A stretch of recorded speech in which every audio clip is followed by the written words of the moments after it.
Olá! Nesse vídeo de hoje eu vou trabalhar com vocês uma decisão do Tribunal de Justiça do Distrito Federal sobre cirurgia plástica embelezadora. Esse é o nosso Direito Médico nos Tribunais. Eu sou Oswaldo Simonelli, especialista em Direito Médico. Seja muito bem-vindo.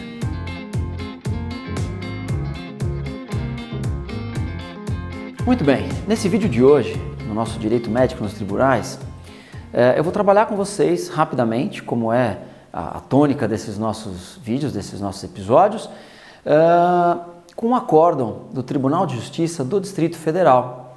O processo é esse aqui, 00272449-2012-807-0001.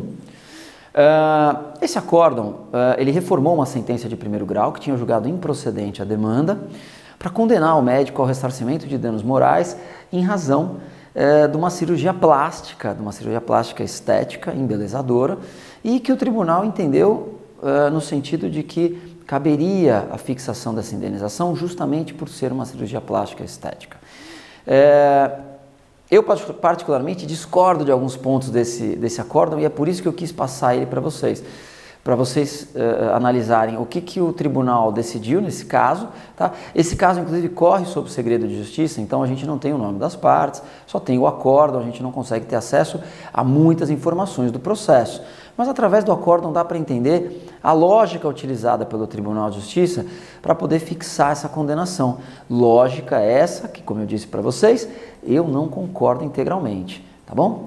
E é justamente esse tipo de contraponto que eu quero fazer, porque acho que a partir dessas discussões e principalmente das nossas discordâncias é que a gente consegue crescer e evoluir no direito médico, tá bom? Então, esse recurso de apelação, como eu falei para vocês, foi uma ação judicial, uma cirurgia plástica, nitidamente estética, embelezadora, enfim, em que houve um resultado ruim. O grande problema aqui é que, pela decisão do tribunal, e aquilo que eu falo sempre para vocês, procurem esse acórdão, baixem esse acórdão, se tiverem alguma dificuldade, me avisem, eu tenho ele aqui, eu posso dar um jeito de chegar até vocês aí em PDF, mas é importante ler o acórdão para poder até aprofundar um pouco mais os estudos. Mas o fato é que o tribunal julgou no seguinte sentido: processo civil, ação de indenização, apelação, regularidade formal, cirurgia plástica embelezadora, erro médico, relação submetida ao Código de Defesa do Consumidor, agravo retido, prazo prescricional quinquenal, de acordo com o artigo 27 do CDC, cirurgia estética, obrigação de resultado. Aqui começa o primeiro problema nosso, em que o TJDF então já diz que é uma obrigação de resultado, tá? E aí ele prossegue: inocorrência de caso fortuito ou de força maior, dever de indenizar, dano material, dano moral, ocorrência, juros de mora, tal. Então prossegue a decisão, e no que nos interessa, né, dessa ementa. As obrigações do médico, em regra, são qualificadas como de meio, diz o acórdão. Então, em regra, a obrigação do médico, certo? É uma obrigação de meio.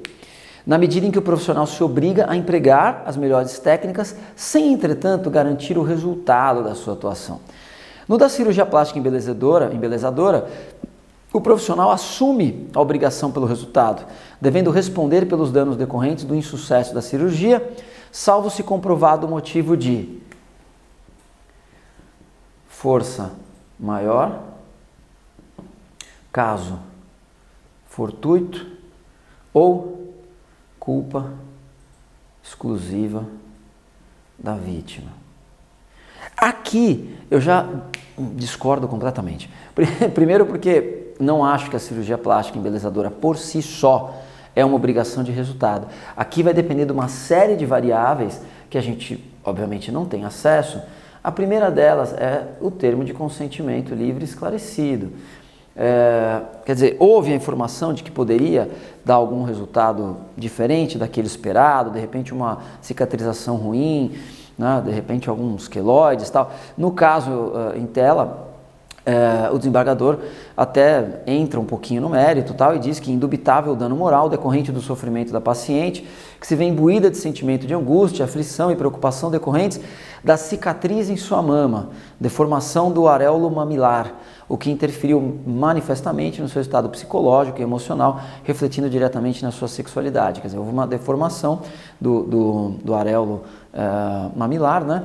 Só que essa deformação, ele não deixa claro aqui que houve um insucesso da cirurgia decorrente necessariamente de um erro médico, né? Ele simplesmente trata como obrigação de resultado, e a partir do momento que esse resultado, então, trouxe o que não era esperado pela paciente, já geraria automaticamente a obrigação de indenizar, e aí ele coloca só 3 causas excludentes de ilicitude: força maior, caso fortuito, culpa exclusiva da vítima, que são as causas excludentes de ilicitude exclusivas do CDC. E é aí que eu discordo. Eu acho que não dá para a gente afastar as excludentes de ilicitude, que também estão previstas no Código Civil.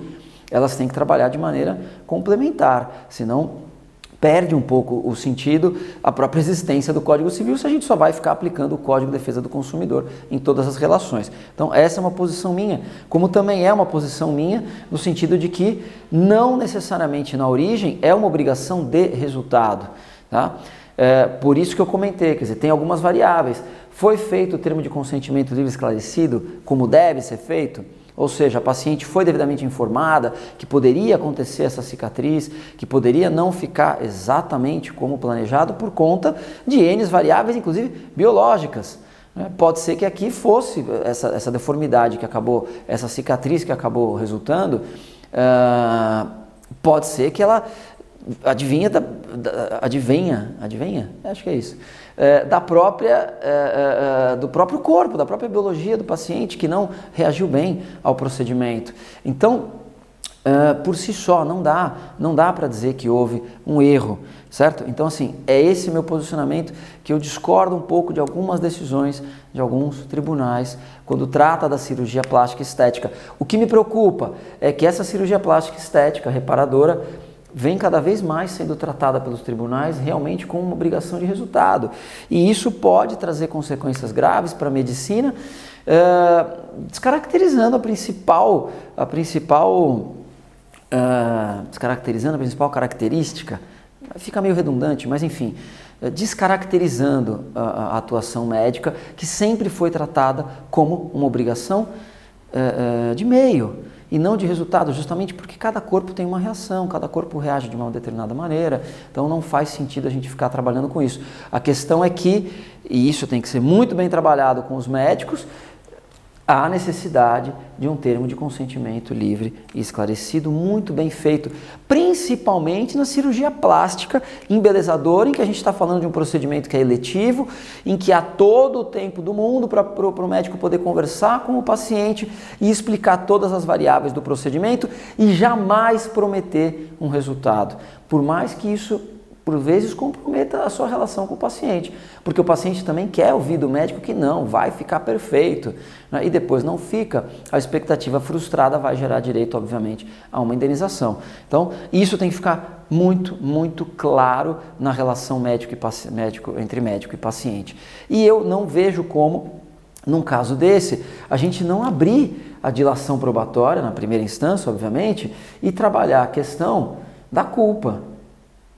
Ou seja, da negligência, da imprudência ou da imperícia.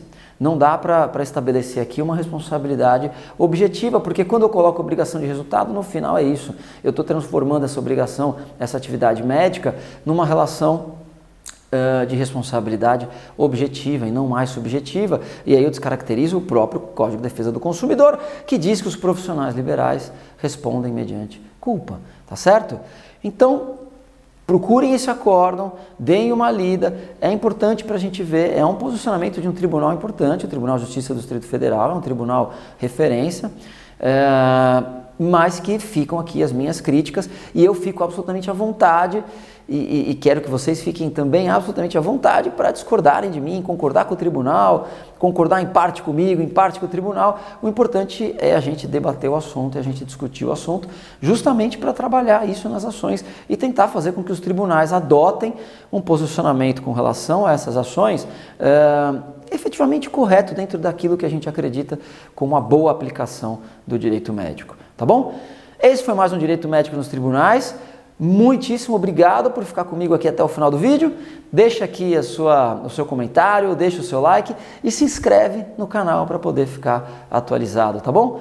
Muito obrigado, vamos em frente, contem sempre comigo. Grande abraço.